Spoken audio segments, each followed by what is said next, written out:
Assalamualaikum warahmatullahi wabarakatuh. Saya Muhammad Rafli dari 10 TFLM 3. Pada video kali ini, saya akan membahas tentang polimer amilum.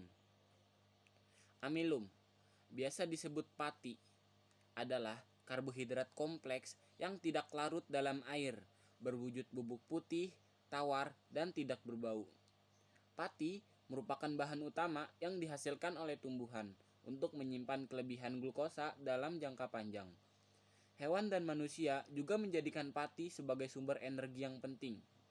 Amilum banyak kita jumpai, contohnya jagung, gandum, kentang, ubi-ubian, buah-buahan, dan madu. Reaksi amilum terdiri dari dua senyawa, yaitu amilosa dan amilopektin. Amilosa atau amilum merupakan polisakarida polimer yang tersusun dari glukosa sebagai monomernya. Tiap-tiap monomer terhubung dengan ikatan amin 1,4-glikosidik. Amilosa merupakan polimer tidak bercabang yang bersama-sama dengan amilopektin menjadi komponen penyusun pati. Amilopektin menjadi komponen penyusun pati C6H10O5N. Amilum ini terjadi karena adanya proses fotosintesis pada tumbuhan. Fotosintesis adalah suatu reaksi yang akan terjadi pada tanaman agar memperoleh glukosa dan oksigen dengan bantuan cahaya matahari.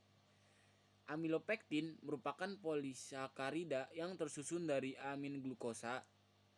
Amilopektin merupakan molekul berukuran besar dan mudah ditemukan karena menjadi satu dari dua senyawa penyusun pati bersama-sama dengan amilosa. Kegunaan amilum atau pati. Amilum atau pati digunakan sebagai bahan yang digunakan untuk merekatkan makanan cair seperti sup dan sebagainya. Ada dua kegunaan amilum dan pati, yaitu satu secara sintesis dan alami. Secara sintetis, yaitu buatan yang diolah manusia, contohnya tepung atau serbuk kanji.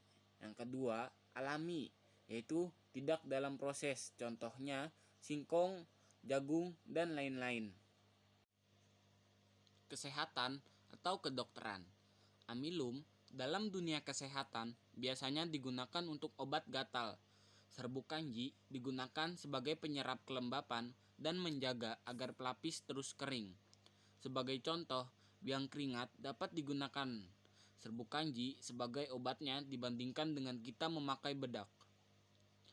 Ekonomi dan perindustrian. Dalam bidang ekonomi, amilum atau pati dipakai sebagai komponen perangkat campuran kertas dan tekstil, dan pada industri kosmetik amilum atau kanji juga digunakan sebagai pengeras pakaian dengan menyemprotkan cairan kanji ke pakaian sebelum disetrika. Kanji juga digunakan sebagai bahan perekat atau lem.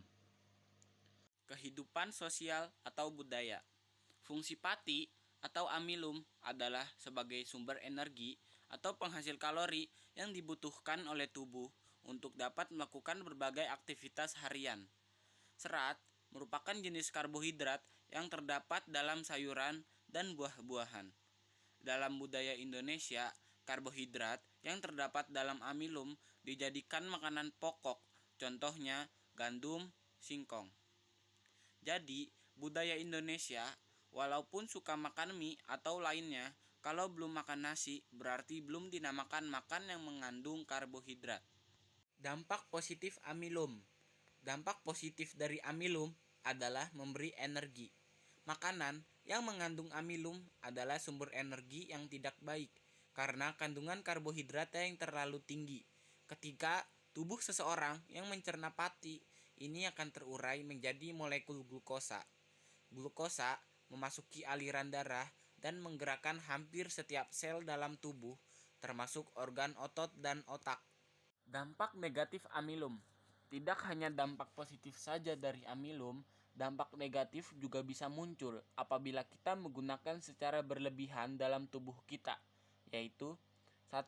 Sulit menurunkan berat badan. 2. Kadar kolesterol semakin meningkat. 3. Sering merasa lapar. 4. Rentan kena diabetes mellitus tipe 2. 5. Mood berubah-berubah. Oke teman-teman, mungkin itu saja yang dapat kami sampaikan. Terima kasih yang sudah menonton. Kurang lebihnya mohon maaf. Wassalamualaikum warahmatullahi wabarakatuh.